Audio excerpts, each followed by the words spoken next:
Hey guys, welcome to my channel. I hope y'all are doing well today. Wherever you are in the world, I hope you're doing fine, doing well, that you're encouraged. I want to talk with you about something that I'm going to share a little bit of few instances, a couple of things that happened in my life and how the Lord just showed me how sometimes the enemy will use the same old tricks to either cause you to stumble or to go back to your old ways, to cause you to stumble or go back to your own ways, your old ways. You have to look out for it. There's some things that you may have experienced in your life and you keep experiencing it over and over again with different people or in different places.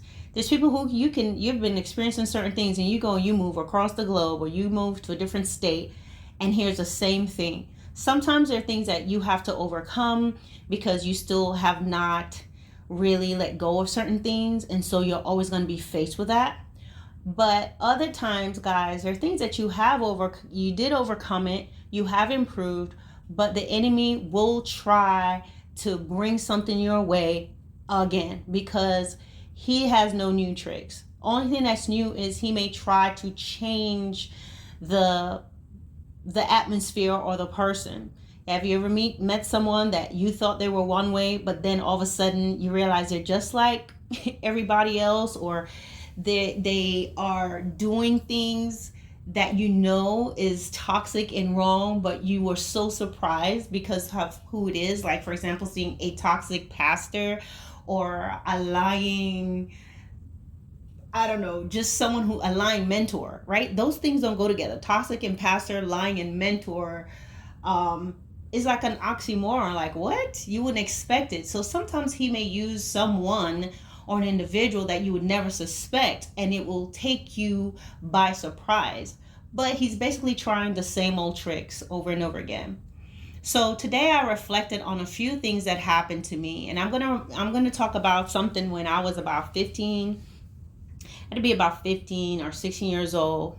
I was growing up. I was in Brooklyn. Grew up in Brooklyn. Okay, was raised there for most of my life, and I remember going to this church. My parents went to this church, and there's these preachers' kids and stuff. I'm telling you, they were some straight thugs, straight gutter rats. That's the only way I can put it. These pastors' children, nieces, nephews were like the worst. Okay, bad, man. They were terrible.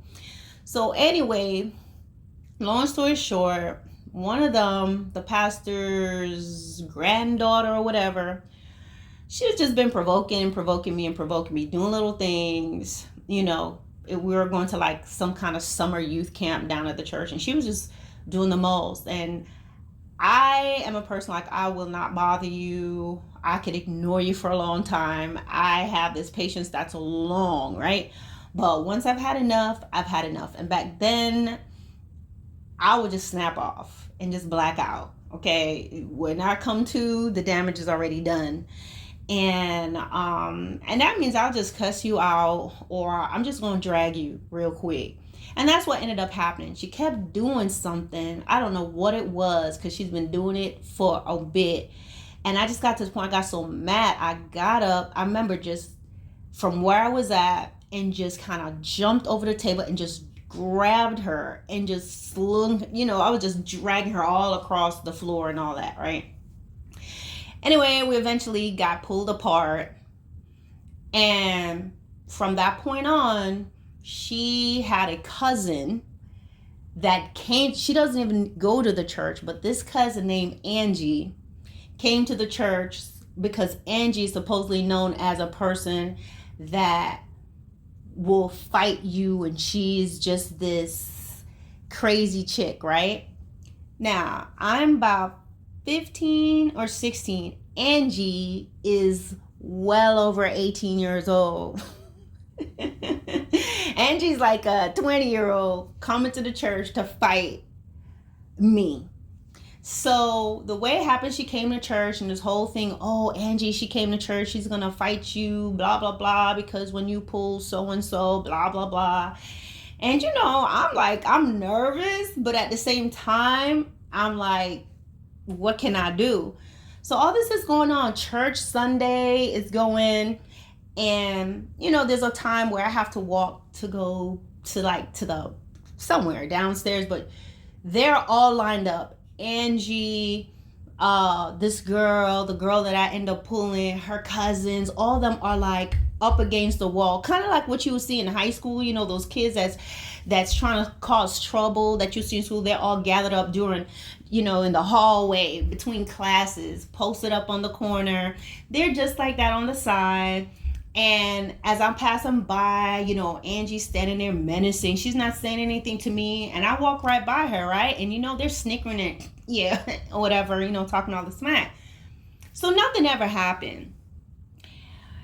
And nothing ever did happen. Because I'm going to tell you, this is me being a little saucy right here. Angie might have wrecked me. She might have, because she was bigger than me. I mean, I would have had to hold my own, but if Angie had put her hands on me and beat me in that church, you best believe there's going to be about 4 van loads of Jamaicans with none to lose that would have rolled up down there. Okay? So it would have been a mess. It would have been a mess. But did I have a right to touch old girl? No. But at the same time, it was just that stuff where she was provoking and bothering me so much, okay? And I was like, you know, whatever. Boom, let's go. So it is what it is. So that happened. And I'm going to talk to you about how years later, I was faced with a situation where same thing. What I remember was walking by them and the way they would just stand there waiting for me to pass and making comments as I was passing. And you know, through the years, the Lord dealt with me with all those different things that occurred and that happened, you know, whether in school, growing up, blah, blah, blah. And I found myself in something similar as an adult, as a mother, in a church. And there's a few testimonies I can think of, but I'm going to talk about this one particular thing here. And it was, this had to have been in 2000 and probably like 4 years ago. And I was like in church.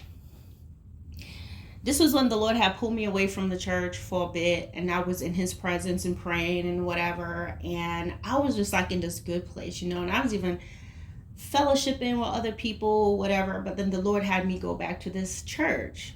And I was like, Lord, why would you want me to go back to this church? And that's another video. I have a video called God Sometimes Take You Back to Bring You Forward. If I remember, I'll pin it below. But anyway, so one of the things that started happening when I was there was this game that started to be played. I guess I was not wanted back. That's the only way that I could put it. But one particular thing that happened was one Super Bowl Sunday, they had service. I had to leave early because I had classes. And so when I left, I was walking down this hall, passing through this foyer area, and there was this girl, and she was standing with this young man. And when she saw me, she was looking me up and down in the most nastiest way. Now, what I come to realize, I didn't even know, I've seen her before, but even when I was going to that church, I was just a person, I was quiet. I just went and I would just leave. I did not hang around with a lot of people. She may have been somebody when the pastor, when they have that greeting during the service, you go greet your neighbors, blah, blah, blah. But other than that, don't know me. Never had tea, muffins, croissant. We never hung out. We don't have each other's phone number. So the behavior of this girl was just completely surprising to me. And she was, I don't know, maybe 18 years old. I am a whole grown woman to her, okay? So as I'm passing by, she looks me. As I'm approaching, there's nobody else there now. Remember, service is still going. And I'm walking through the foyer, and she looks me up and down in this nasty way, right? And so she looks me up and down, and I walk by her. As I walk by, the gentleman must have asked her what, like, what's up, what she's looking at or whatever. And she says something to the effect of, oh, I'm just looking at her in her whatever I had on at the time. I'm just looking at her in her blah, blah, blah. Just the way she said it. And I remember, guys, everything in me was ready to just hurt her feelings and probably just put her whole mental state off cue with just a few words, because I just know how to do that. Like, I don't have to curse or anything like that, but I could really hurt your feelings. I don't look to do it, and I thank God I don't do that anymore.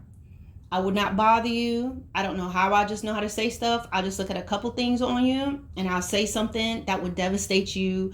A lot of people want to fight me after that. Their feelings will be hurt. Probably have to get counseling. Because it doesn't necessarily have to be true. I'm just going to hurt you because you want to hurt me. And not to mention, as we're growing up in New York, everybody was always clowning each other. You had that moment in school, you have your mama jokes, your father jokes, blah, blah, blah. Everything is always, you got to be able to snap back and say something real quick. And we spent a lot of time do that at school, on the block. You're outside. Then, I'm growing up with 3 boys. It's always joking on each other and whatever. I mean, we didn't try to hurt each other's feelings, but you just get nice like that. That's what it's called in New York. I'm nice like that. So, but it wasn't nice, okay? But when she said that, I had already, in my heart, knew I could have just turned around and just sliced her with just one word. But I chose to ignore that. I kept moving. And I remember saying to God, did you bring me back here so that these people could undo what you've done, all the changes you've made in me? I'm in this place of peace. I'm in this place of growth. Why am I here and these people are behaving this way towards me? Well, turns out the following Sunday, I realized that she was actually close with the leaders of this place and this particular person that had been throwing shade as well. And I have a testimony about that. Just the behaviors, ignored phone calls, walked by, not speaking. It was just weird. But then got revelation on that. But what I'm saying is, when the Lord just began to show me, this is something that's just being revealed to me that I'm sharing with you. When I was about 15, 16 years old, and those kids standing around in that little corner at the church waiting for me to pass by to say something, okay, to let me know they're gonna beat me up, this is it, you're not welcome, we gonna get you. And then years later, same old thing. I'm walking to go somewhere, 2 people standing there, one person giving me the dirty look, just as they were giving me the dirty look as I approached when I was 16. Was doing this in the house of God. Okay, giving me dirty looks, looking at me up and down, and as I pass by, making some sort of offhanded statement loud enough for me to hear, just like when I was 15 or 16. As I walked by the group, they snickered and laughed and made little comments about me as I passed by. They didn't do anything, but there was a, yeah, whatever, yeah, that whole thing. Here I am, an adult, full mature adult, and here I am in the house of God, going through that same thing, walking by, approaching, being given the dirty look, passing by, making a comment out loud so that I can hear the nasty comment that's being made to me. I also want to add here, not only did what the young lady did was surprising, but there were instances where I'd walk into a room, all the ladies are in there talking, but once I entered, they stopped talking, got silent until I moved through. Once I left, they would start talking again. And as far as I knew, all I did was go to that church. Had no clue. And at that moment, I have a choice. My choice is to allow that to cause me to stumble, or to immediately fall back into my own nature and say something that, would I have won that moment? Absolutely. Probably yes. Okay. But would the enemy have won in the end? Yes. And so you have to realize that sometimes there are people who the enemy will use the same old tactics, whether it's to get you to fall back into old sins or old ways of being, retaliating, being reactionary, cursing, being devious, getting them back, being vindictive, or okay, you want to do this, then I'm going to do that. Sometimes you have to step back and realize this is the same old trick. Why did that throw me off? Because this is in God's house. Why is there someone in the house of God behaving that way? Still. Now, I've experienced things before, but it had been a long time. And I'm like, I'm not hanging around with y'all that much that you should feel comfortable even speaking to me like that, because I don't know you, little girl. That was, first of all, I have no idea who you are. You don't know my last name. I don't know your last name. You don't know what I like to eat. You don't know what the inside of my car looked like. You don't know what the face of my cell phone looked like. We don't know each other. But yet here's this person who felt like she could behave that way. But again, as I said, the following Sunday, there was something that one of the leaders were speaking about, and then the leader was telling the story about something that had happened to her at her house, and then that girl was saying, oh, no, that's not what happened. You had this. Boom, it was clear. This girl knows nothing about me, but she has taken up whatever conversation because this particular person was already behaving in a way towards me that was not okay. That was where I gave you all I have another testimony that's called Praise Team Chronicles, where there's this little game going on with whether I was going to sing on the praise team or not, or when I'll be utilized and when I won't, and who'll be up before me and who won't. But guys, it is always the same game. Sometimes it may be that person, it may be somebody else, you may be in another spot, you could have it at work. The enemy is always going to try to bring you the same old tricks. He knows the things that you don't like. He knows the thing that's your pet peeve. He knows perhaps areas that is sensitive to you. And he'll always try to bring you down from where you are in God for where you're growing. And the person will say or do things, or the individuals will say or do things to test you. Some things, guys, you got to learn a few things. Sometimes God wants you to separate yourself from certain individuals, especially people that like to provoke. Other times, God will have you in this place for a season because he wants you to behave yourself wisely. And that was one of the things, even when I was there at this place, what would have been different for me? Like in the past, I've had where people play games and I went straight off. Okay, I'll let you know. But in this case, I held my peace. And the Lord was saying to me, will you still be able to worship me despite what's going on here? And I did that. The Lord later revealed to me that these individuals felt I had an ulterior motive in returning. And so the women in the ministry decided that they was going to raise up in their subtle ways and let me know I'm not welcome, which they did very clearly. And I was like, wow, this is crazy. I can't believe this. But the Lord also kept me in his perfect peace. And sometimes you may be in a place for a while, for a season, and that God says, it's time to go. And after I left, the Lord began to reveal so much to me after I had obeyed him and stayed there. I passed the test. I didn't turn around and tell that girl everything that was wrong with her that Sunday. I did not behave unkindly to the people who are being unkind to me and ignoring me and walking by me and doing all these things. I didn't do that. I did not allow the things that happened when I was 15 that scenario, that try to raise his head up now that I'm way more mature and really seeking God, that scenario raises itself up again. I passed that test, okay? And the Lord had me there for a bit. Sometimes he'll have you there for a bit and he says it's time to go, like he did with me. And when I left, one of the things the Lord says, there were things that he's told me there was something that they were supposed to do as well, but you have done your part. Now you could go. And that was it.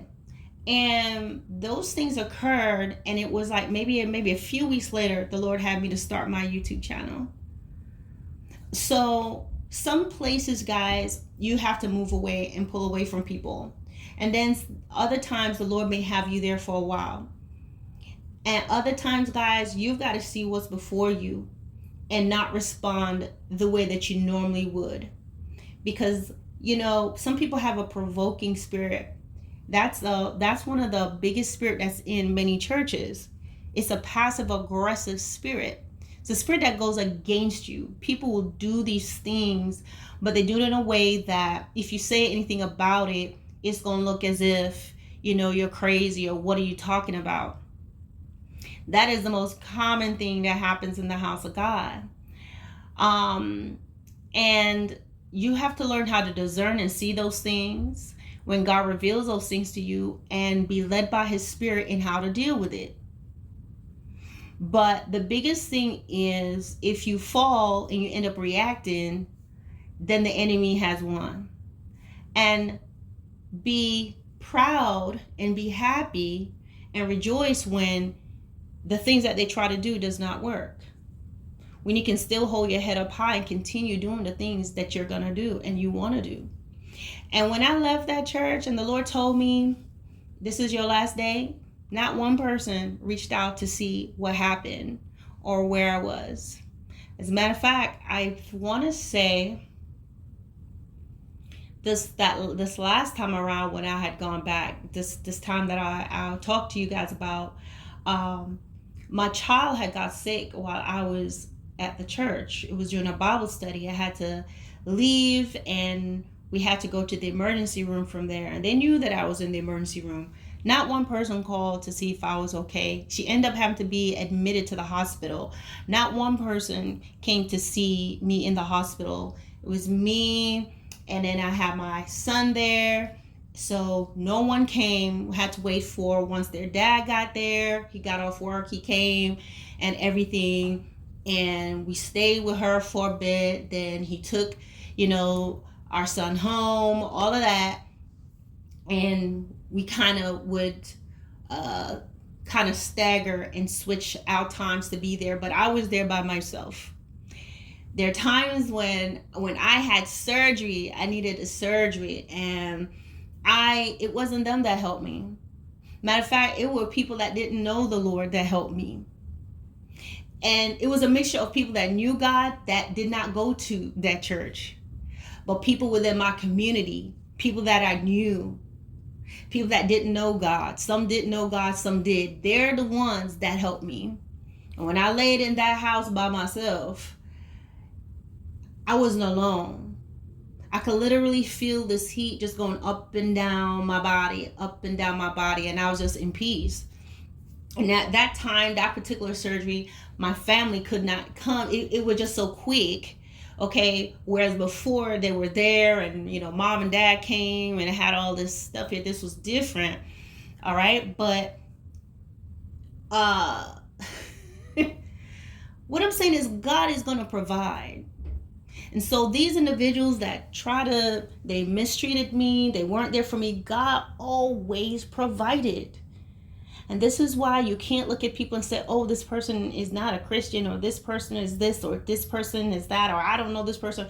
God will use those to your left and to your right to help you, where people that you think will be there for you won't. I was a member. Before I learned the truth, I was a tither in there. I was doing all those things, okay? And sitting alone by myself.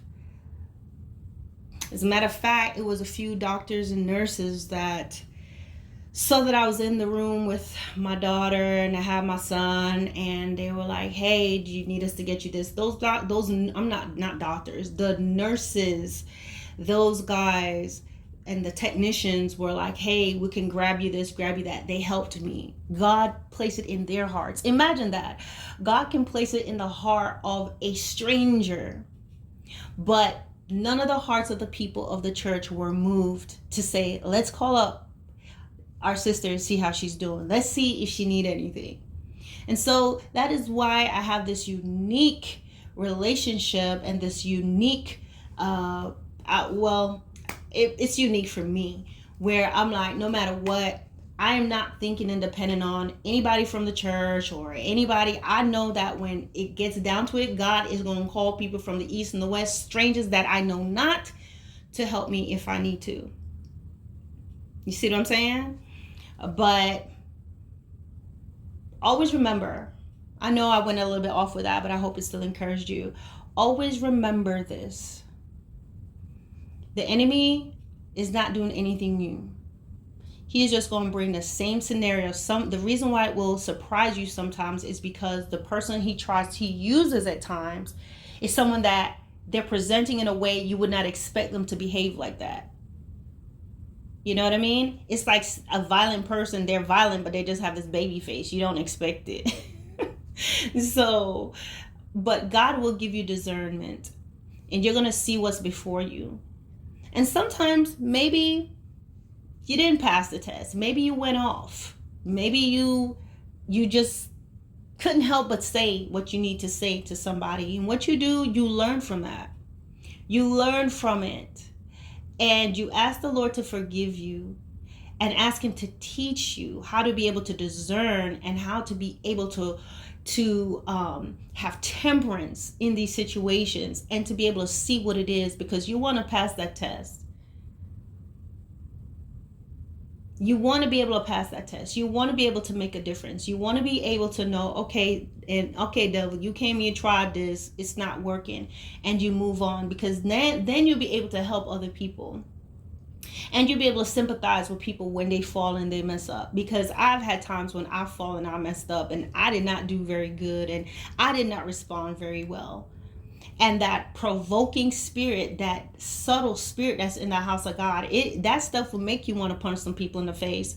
It's an annoying spirit. It's like the people behave in a way, they're passive aggressive, they're acting nice, or they're being nicey, or they do things then they deny it. When you try to talk to them about it, they act like they don't know what you're talking about.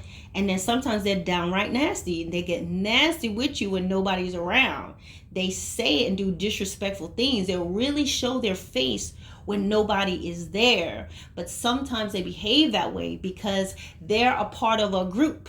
They feel that they can behave that way to you because sometimes it's the leadership, sometimes it's someone who of great influence, someone who has a lot of connections that's talking about you and saying things about you and being simple-minded because they don't know anything about you, but somebody said this to me about you. They begin to behave a certain way towards you. But in all things, stand strong, because a lot of times when people do things and they behave a certain way to you, towards you, believe me, they're going to get that nasty end of the stick. At some point, they're going to see what that person is like. Because nasty people, what I learned about them, they will turn on each other. I did a video that's called God Removed You from Raggedy Things. I'll try to pin all those videos that I've done in the past down in the description box, so that down in the comments, so you guys can see these things. God will pull you away from things, but sometimes you have to first overcome them. And when you overcome them, or you trust him with it, he'll pull you out of it. And you're going to grow, and you're going to learn, and you're going to be a testimony. Pass your test. What's being brought before you is nothing new, just the old. All right, guys, peace.